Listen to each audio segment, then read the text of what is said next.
How can a young person keep his way pure? How can you keep your way pure? That's a question that we're going to ask ourselves many times over the next few weeks as we unpack a brand new series tonight called Disciple. If you remember, we studied through the book of Judges and we saw the Israelites so easily entangled in what we called the cycle of sin.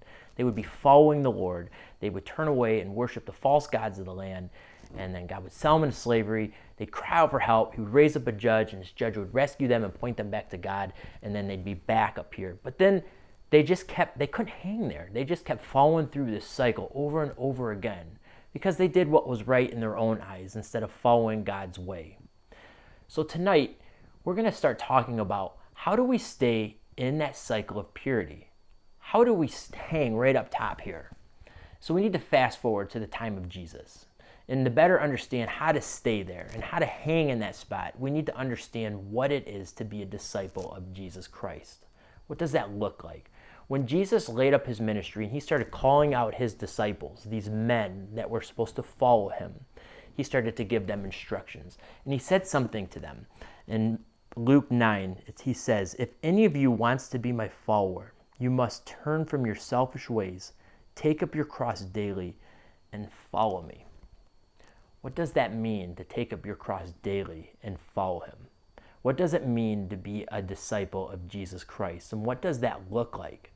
We're going to pause the video, and in a roundabout, we're going to go around the group, and you're going to answer those questions. And I'll see you in just a few minutes as we continue our discussion.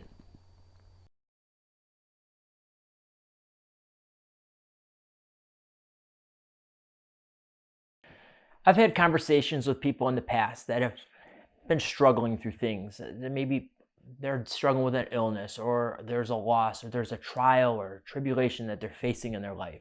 And sometimes they'll say, "I'm going to bear this cross and I'm going to walk this out." One thing I can tell you is picking up your cross daily and following the Lord. That's not what that means. We need to think of the cross in terms that it was an execution device where people would be nailed to and die an excruciating death. When somebody would be sentenced to be crucified, they would make them carry the cross member, which is called the patibulum.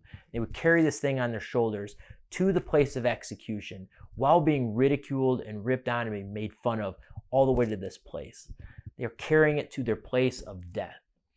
When we think about picking up our cross daily and following God, what we're saying is that we're going to deny ourselves and we're going to crucify our own desires.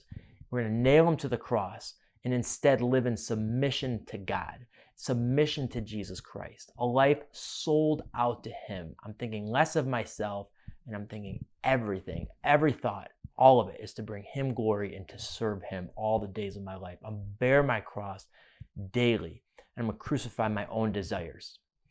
A true disciple does this on a daily basis. We see this no more true than with the disciples after he ascended, and one that sticks out with me this week is John the Baptist. John the Baptist was a man that he entered into the world. He was a guy that paved the way for the Messiah to come, Jesus Christ to come into the world. He preached a message of repentance. This man was out in the wilderness with camel's hair on, wearing camel hair clothes, vest. He didn't look cool at all. He's eating locusts and wild honey. He was kind of an outcast. But he preached this message. He didn't care about his reputation. He didn't care about the way he looked. He only cared about preaching Jesus Christ and that people would come to repentance and come to know who he was. That is a man that was sold out. So we need to put that on the flip side, because we can ask ourselves the same question.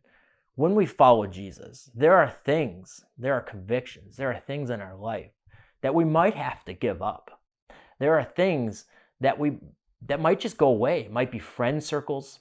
It might be people you're close to at school. You start talking about Jesus and going his way, they're going to take a kaput. And then that might be something that you might not want to follow God because you're going to lose that friend circle. It might be division in your household with your family. It might be various pleasures that you like and enjoy that your worldly desires desire that you might have to give up. Are you willing to do that for God? Are you willing to do that for Jesus Christ? He tells us after our theme verse, he says, "If you try to hang on to your life, you will lose it. But if you give up your life for my sake, you will save it. But what do you benefit if you gain the whole world but you yourself are lost or destroyed. In Luke 14, he says, and if you do not carry your own cross and follow me, you cannot be my disciple. Those are sobering words.